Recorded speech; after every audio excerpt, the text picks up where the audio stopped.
Now, on 105.9 FM and streaming worldwide on the WMAL app. O'Connor and Company.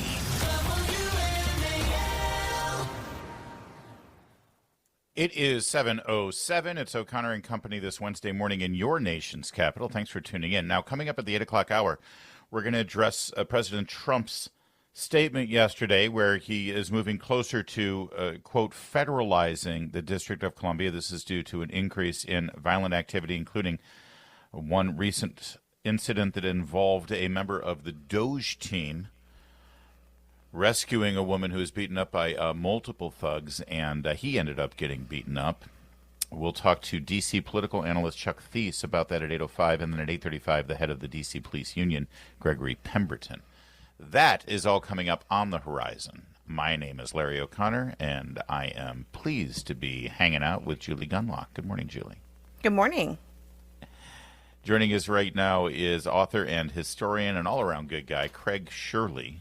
We're reflecting on his book. It's actually not a new one. It's been out for a few years, but it's still available, called April 1945, The Hinge of History. Of course, April 45 begins the end of the Second World War. Craig Shirley, thank you so much for joining us. Thank you, Larry. Good morning. Good morning to you. This is August 6, 1945, and on this day, the United States became the first country and only country to employ nuclear weapons, that with the bombing of Hiroshima, with the first of two atomic bombs. Take us back to that day. What was the impact at that time? What was the feeling in America and worldwide when we found out we had used this devastating weapon?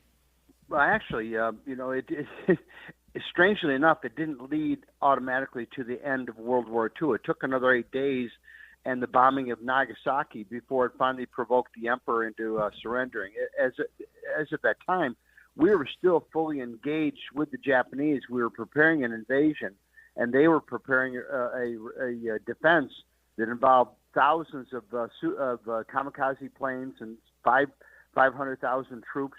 They were going to be on the lower end of the main islands of Japan to repel the invasion. So they had, and American war planners thought the war was going to go on another 2 years and cost maybe as many as 500,000 lives, just Japanese lives. The American troops would be obviously even more, but it was estimated the war would go on unless it was a shortcut, unless there was a way to force Hirohito to surrender. Yeah, that seems to be lost in modern history, Craig, and maybe you can address that. There's actually been, some people apologize for the use on behalf of America. We've seen this from some government officials, apologies for the use of these bombs. And again, that dragging out the war and costing, millions or how many thousands of lives that it might have cost, or hundreds of thousands of lives it might have cost, seems to be lost. Why is that? Is this just a matter of people forgetting the modern times? I encounter this all the time with shortcuts to history to prove a political point. And you're exactly right, is that people have overlooked this such important era. There's a timeline in American history, Harry Truman, who wrote one of the best political memoirs of a president, the other one being U.S. Grant, he never regretted dropping the bomb because he knew the thousands had to die in order to save maybe millions of lives. And that was the motivation, was to save lives, ironically enough, by killing thousands, to hopefully force the emperor to finally surrender. But you're so right about that. At the time, most people saw this as let me rephrase the question. Was there condemnation at the time for the use of this weapon, or was obviously other than from the Japanese? But beyond that, was there any condemnation, or has most of this been sort of like a recalibration of events? If there was, Larry, if there was condemnation, I have yet to find it. I've written 2 books on World War II now, and I've yet to find condemnation on that. Just I found anybody who didn't condemn Japan for December 7th, 1941. Don't forget is that this all started because of the surprise attack on Japan, which killed thousands of people, unprovoked, while they were still involved in peace negotiations. So there was a terrible taste in the American people's mouths for Japanese culture and the Japanese government, and deservedly so. Is that they had done horrible things, with the Bataan Death March, or making GIs dig a hole in the sand, and with POWs, and then dropping gasoline on them and burning them. All these reports came back from the Pacific of the horrible way. The Japanese military in no way comported themselves in any sort of honorable or just way as they rampaged through Asia after they took countries down, just as the comfort women of South Korea and rape of Nanking. But I do, and again, my questions truly do, sadly, it's amazing. I have a public school education. We don't learn enough about this. We really don't. And I should read your book, Craig.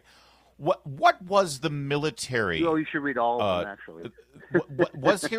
Was Hiroshima a military target? Was there a legitimate military reason to hit that city? It was the headquarters of the Japanese military. It was headquarters, and there were many industrial plants there that manufactured war material. So it was a legitimate military target. Truman had a team of advisors, and they debated for days on where first to drop the first bomb, with some people advocating, well, let's drop it in an open field and demonstrate the power. But they also knew the resilience of the Japanese leadership, and that probably would prove ineffective. And as the dropping of the Hiroshima bomb proved, it was ineffective because it took another 8 days for the dropping of the second bomb on Nagasaki for the Japanese to finally capitulate. I'm wondering if you can talk about what America is, by many people, being urged to get involved with some of the conflicts around the world, and how that compares to World War II. You talk about how prior to World War II, there was great opposition to sending our boys over there. And today, but then there was this sort of era of intervention. We know that.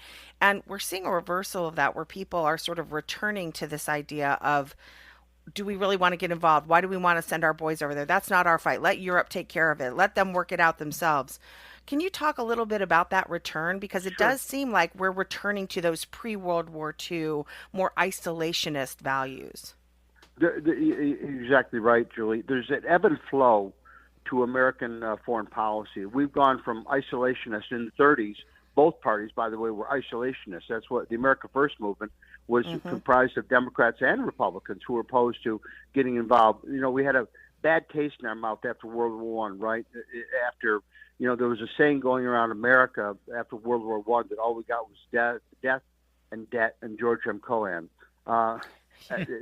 So we had until December 7th. And then we created at the end of the World War II the United Nations, and set about trying to organize a peace organization to prevent future conflicts. Of course, it didn't work, but it was a noble effort.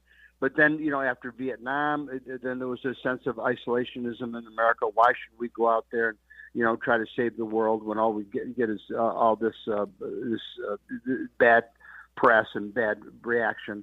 And then again, more internationalist during the Reagan era, and then more isolationist again during the Trump era. So you see an ebb and flow to American military involvement, like you said. It's really what the American people really want, And right now, they're sick of the Ukraine war, and they're sick of the Middle East, and they really want just to be left alone. Yeah.